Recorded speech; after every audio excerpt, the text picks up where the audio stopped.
So ಗಿಲ್ಯಾನನ್ ಬಗ್ಗೆ sir B ಕೇಳ್ತಾರಂತ ಅವಾಗ ಅವಾಗ ಇಲ್ಲಿ ಬ್ಲೈಂಡ್ ಸ್ಕೂಲಿಗೆ ಬಂದಿದ್ದೆವು. ಸರ್ ನೋಡಿದ್ರು ನೋಡಿ ನಂದು ವಾಯ್ಸ್ ಕಂಡಿಡ್ದು ಮಾತಾಡಿದ್ರು. ಏನಂತೀರಿ ಸರ್, ನೋಡ್ತಿರಿಲ್ರಿ? ಇಲ್ಲ ಇವ್ರದ್ದು ಭಾಳ ಎಲ್ಲ ವಿಡಿಯೋಗಳು ನೋಡ್ತಾ ಇರ್ತೇವೆ. ಮುತ್ಯಾರ ವಿಡಿಯೋಗಳು ಭಾಳ ಮಾಡ್ತೇವೆ. ಮುತ್ಯಾರು ಡೆತ್ ಆಗ್ಯದ ಅಂತ ಈಗ ಗೊತ್ತಾಯ್ತು ನಮ್ಗೆ. ಪೈಲ ನಮ್ಮ ಮುತ್ಯಾರ ಸರಿ ವಿಡಿಯೋ ಮಾಡ್ತಿದ.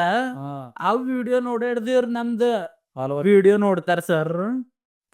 ಗಿಲ್ಲಿ ನಟ ಅವ್ರ ಬಗ್ಗೆ ಹೇಳ್ಬೇಕಂದ್ರೆ ಗಿಲ್ಲಿ ನಟ ಬಹಳ ಸಿಂಪಲ್ ಮನುಷ್ಯ.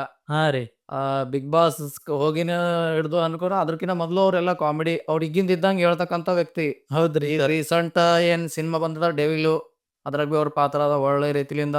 ಆ ಡೆವಿಲ್ ಗಿಲ್ಲಿ ನಟ ಇದ್ದಿನ ಸಲುವಾಗಿ ಬಹಳಷ್ಟು ಮಂದಿ ಡೆವಿಲ್ ಸಿನಿಮಾ ನೋಡ್ಲಕ್ ಹೋಗ್ಯಾರ. ರೀ ಅವ್ರಿಗೆಲ್ಲರಿಗೆ ಥ್ಯಾಂಕ್ಸ್ ಹೇಳ್ತೇವೆ ನಾವು ಬಿಗ್ ಬಾಸ್ ಅಭಿಮಾನಿಗಳ ಪರವಾಗಿ. ಅದ್ರ ಜೊತೆಗೆ ಗಿಲ್ಲಿ ನಟಾಗ ಎಲ್ಲರೂ ಬಿಗ್ ಬಾಸ್ದಾಗ ಸಪೋರ್ಟ್ ಮಾಡ್ರಿ. ಮುಂದಿನ ದಿನಗಳಲ್ಲಿ ನಮ್ಮ ಸಿನಿಮಾ ಇಂಡಸ್ಟ್ರಿ ಅವರು ಬಹಳಷ್ಟು ಅವಕಾಶಗಳು ಕೊಡ್ಬೇಕು ಗಿಲ್ಲಿ ನಟ. ಯಾಕಂದ್ರೆ ಬೇರೆದವರಿಗೆ ಬಹಳಷ್ಟು ಮಂದಿಗೆ ಬಹಳ ಅವಕಾಶಗಳು ಸಿಗ್ತಾವೆ. ಗಿಲ್ಲಿ ನಟ ಅವರು ಹೊಸದಾಗಿರ್ತಕ್ಕಂಥ ಒಬ್ಬ ಕಾಮಿಡಿ ರೀ ಅವ್ರಿಗೆ ಹೊಸ ಯುವಕರಿಗೆ ಬೆಳೆಸ್ಬೇಕನ್ನೋ ಉದ್ದೇಶ ಇಟ್ಕೊಂಡು ಗಿಲ್ಲಿ ನಟಗ ಗಿಲ್ಲಿ ಅಣ್ಣ ಸರ್ ಗೆದಿತಾನಂತೀರಿ ಬಿಗ್ ಬಾಸ್? ನಮ್ದು ನಿಮ್ದು ಎಲ್ಲರೂ ಸಹಕಾರ ಇರಬೇಕು. ವೋಟಿಂಗ್ ಬಂದಾಗ ಹೆಚ್ಚಿನ ಮಟ್ಟಿಗೆ ಗಿಲ್ಲಿ ನಟ ಅವ್ರಿಗೆ ವೋಟ್ ಮಾಡ್ರಿ. ಅಂಥವ್ರು ಗೆದಿಬೇಕು. 100% ನಮ್ದು ಪ್ರಾರ್ಥನೆ ಅದ ದೇವರಿಗೆ ಗಿಲ್ಲಿ ನಟ ಅವರು ಗೆದಿಬೇಕು. ಸರ್ ಇನ್ನೊಂದು ಮಾತ್ರಿ, ಅವ್ರ ವಿಡಿಯೋ ನೋಡ್ರಿ ಏನಂತಾರ ಅಂದ್ರೆ ನಾನ್ ನಿಮಗೆ ಹೇಳಕ್ ಹಚ್ಚಿದ ಅಂತಾರ್ರಿ. ನಾವೇನ್ರ ನಿಮಗೆ ಇಲ್ಲ ನಮಗೆ ನಾವು ಸಾಲಿ ಕಲ್ತೋರಿದ್ದು ಅಂಕ ದಿನ ಎಲ್ಲ ನೋಡ್ತೇವೆ. ನಮ್ಗೆ ಹಿಂಗೆ ಕಲ್ಸೋದತ್ತಾರ. ಭಾಳ ಮಂದಿ ಹಿಂಗೆ ಅನ್ಕೋತಾರ.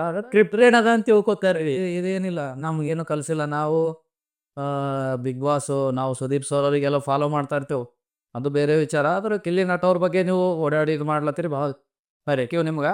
ಇನ್ನೊಂದು ಸರ್ತಿ ಏನಂದ್ರೆ ಮುಂದಿನ ದಿನಗಳಲ್ಲಿ ಗಿಲ್ಲಿ ನಟರಿಗೆ ಏನು ಅಂದ್ರೆ ಅವಕಾಶಗಳು ಹೆಚ್ಚಿಗೆ ಸಿಗಬೇಕು ಸಿನಿಮಾದಾಗ. Okay sir. ಬಿಗ್ ಬಾಸ್ನು ಗೆದಿಬೇಕು ಅವ್ರು 100%. ವೋಟಿಂಗ್ ಮೇನ್ದಾಗ ಹೆಚ್ಚಿನ ಮಟ್ಟಿಗೆ ಅವ್ರಿಗೆ ವೋಟ್ ಹಾಕ್ರಿ, ಅವ್ರಿಗೆ ಗೆಲ್ಲಿಸ್ರಿ. Okay sir, thanks sir.